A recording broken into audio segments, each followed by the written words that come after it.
नमस्कार दोस्तों, स्वागत है आप सभी का एक बार फिर से आपकी अपनी YouTube channel A to Z factory world में। दोस्तों, इस वीडियो में हम देखने वाले हैं आईटी इलेक्ट्रीशियन सेकेंड ईयर वालों के लिए एनसीवीटी आधारित मॉडल पेपर का वीडियो का नंबर दूसरा।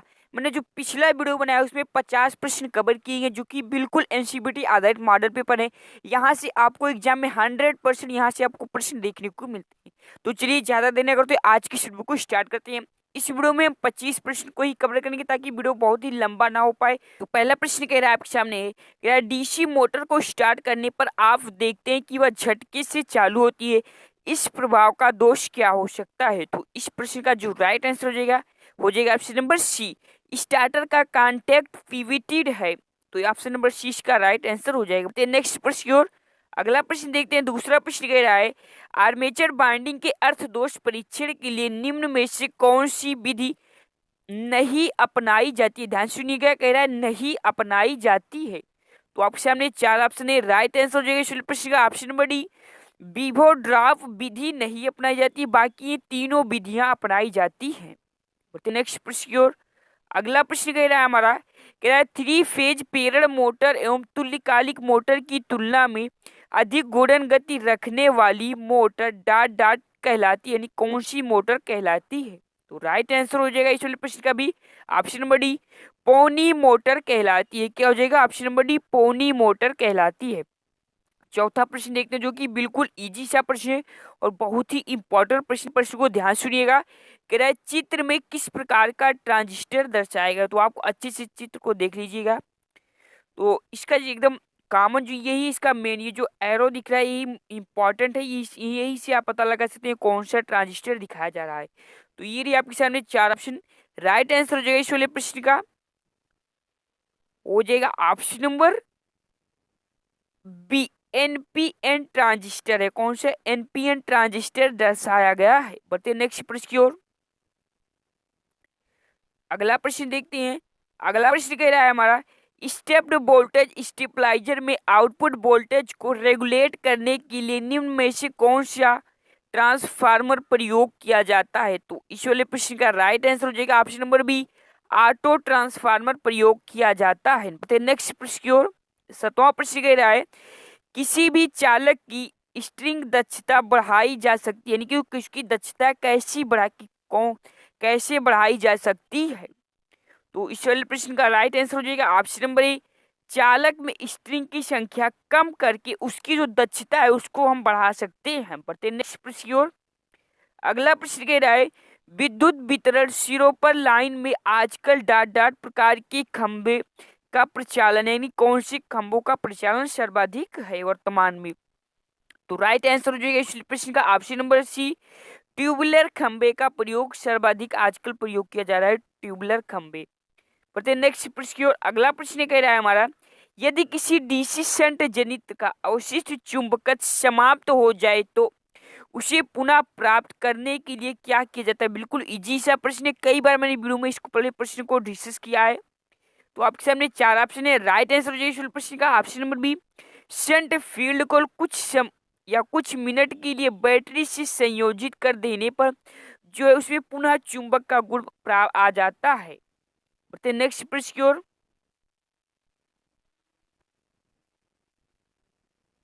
अगला प्रश्न कह रहा है सिंगल लेयर बाइंडिंग में कॉइल पिच का मान डॉट डॉट रखा जाता है। क्या रखा जाता है? तो जो कॉइल पिच का मान रखा जाता है वो विषम रखा जाता है। Option number B right answer हो जाएगा। बढ़ते नेक्स्ट प्रश्न की ओर। 12वां प्रश्न कह रहा है कैपेसिटर स्टार्ट प्रेरण मोटर में स्टार्टिंग कैपेसिटर का मुख्य उद्देश्य डॉट डॉट होता है। तो उसका जो मुख्य उद्देश्य होता है स्टार्टिंग कैपेसिटर का, उसका मेन उद्देश्य यही होता है कि स्टार्टिंग टार्क को बढ़ाने तथा स्टार्टिंग करंट को कम करना, यही इसका मेन उद्देश्य होता है। बढ़ते नेक्स्ट प्रश्न की ओर। अगला प्रश्न देखते हैं। 13वां प्रश्न कह रहा है जब किसी अल्टरनेटर का लोड परिवर्तित होता है तो उसकी टर्मिनल वोल्टेज क्या होता है? तो इस वाले प्रश्न का राइट आंसर हो जाएगा दोस्तों ऑप्शन नंबर ए, घट जाता है। क्या हो जाता है? घट जाता है। दोस्तों आप जितने भी प्रश्न का राइट आंसर मालूम हो कमेंट बॉक्स में बताते चलिएगा। अगर वीडियो अच्छा लगेगा तो वीडियो को लाइक जरूर करिएगा, साथ ही इसे अपने सभी ग्रुप और दोस्तों में भी शेयर करिएगा क्योंकि मुझे आप सबकी सपोर्ट की बहुत ही आवश्यकता है। अगला प्रश्न कह रहा है मरकरी आर्क रेक्टिफायर के लिए एनोड बना होता है। किसका एनोड बना होता है? बहुत ही इंपॉर्टेंट प्रश्न, एग्जाम में आने वाले इस वाले प्रश्न की बहुत ही ज्यादा चांसेस हैं। राइट आंसर हो जाएगा इस वाले प्रश्न का ऑप्शन नंबर डी, ग्रेफाइट का बना होता है। किसका बना होता है दोस्तों? ग्रेफाइट का बना होता है। नेक्स्ट प्रश्न ये कह रहा है पीएन जैक्सन की ब्रेकडाउन स्थिति में के संदर्भ में निम्न में से कौन सा कथन सही है? तो चारों कथन को अच्छे से पढ़ लीजिएगा वीडियो को रोक के। तो इस वाले प्रश्न का राइट आंसर हो जाएगा ऑप्शन नंबर ए, इसमें रिवर्स बायस में धारा तीव्रता से बढ़ती है। ऑप्शन नंबर ए इसका राइट आंसर हो जाएगा। बढ़ते हैं अगले प्रश्न की ओर। अगला प्रश्न कह रहा है रेडियो फ्रीक्वेंसी एम्पलीफायर के रूप में निम्न में से किस एम्पलीफायर का प्रयोग किया जाता है? तो इस वाले प्रश्न का right answer option number C हो जाएगा, क्लास सी एम्पलीफायर का प्रयोग किया जाता है। नेक्स्ट प्रश्न है, अच्छे से चित्र वाला प्रश्न समझ लीजिएगा। कह रहा है ये जो चित्र दिख रहा है एक प्रतीक प्रदर्शित करता है, यानी कि कौन सा किस चीज का प्रतीक ये प्रदर्शित करता है? 17वां नंबर का प्रश्न। तो इस वाले प्रश्न का राइट आंसर हो जाएगा दोस्तों ऑप्शन नंबर सी, आईजीबीटी प्रदर्शित करता है। यानी कि जो है चित्र दिखाई दे रहा है हमें, ये आईजीबीटी का चित्र है। नेक्स्ट प्रश्न की ओर। अगला प्रश्न कह रहा है सीआरओ की इलेक्ट्रॉन बीम को बाएं से दाएं डिफ्लेक्ट करने के लिए एक्स प्लेट पर कौन सी वेव फॉर्म दी जाती है? तो दोस्तों इस वाले प्रश्न का राइट आंसर हो जाएगा ऑप्शन नंबर सी, आर दंत। कौन सा? ऑप्शन नंबर सी, आर दंत इसका राइट आंसर हो जाएगा। दोस्तों मैंने सीआरओ से संबंधित एक इसी से रिलेटेड पूरा एक ही वीडियो इसी पर बनाया गया है। अगर आपने उस वीडियो को नहीं देखा तो उस वीडियो को जरूर देख लीजिएगा। नेक्स्ट प्रश्न है, अगला प्रश्न कह रहा है वाहनों के डैशबोर्ड तथा वैद्युतिक मशीनों के कंट्रोल पैनल में समानता यह है कि? तो इस वाले प्रश्न का राइट आंसर हो जाएगा ऑप्शन नंबर बी, दोनों में मापक एवं सूचक यंत्र युक्तियां स्थापित की जाती हैं। बढ़ते हैं अगले प्रश्न की ओर। अगला प्रश्न कह रहा है यूपीएस प्रणाली में कौन सी बैटरी सर्वाधिक प्रयुक्त की जाती है? तो दोस्तों यूपीएस जो प्रणाली होती है उसमें सर्वाधिक लेड एसिड बैटरी प्रयोग की जाती है। Option number A right answer हो जाएगा इस वाले प्रश्न का। नेक्स्ट प्रश्न है निम्न में से किस संयंत्र को पीक लोड संयंत्र के रूप में प्रयोग किया जाता है? तो राइट आंसर हो जाएगा इस प्रश्न का ऑप्शन नंबर डी, जलाशय युक्त संयंत्र का। बढ़ते नेक्स्ट प्रश्न की ओर।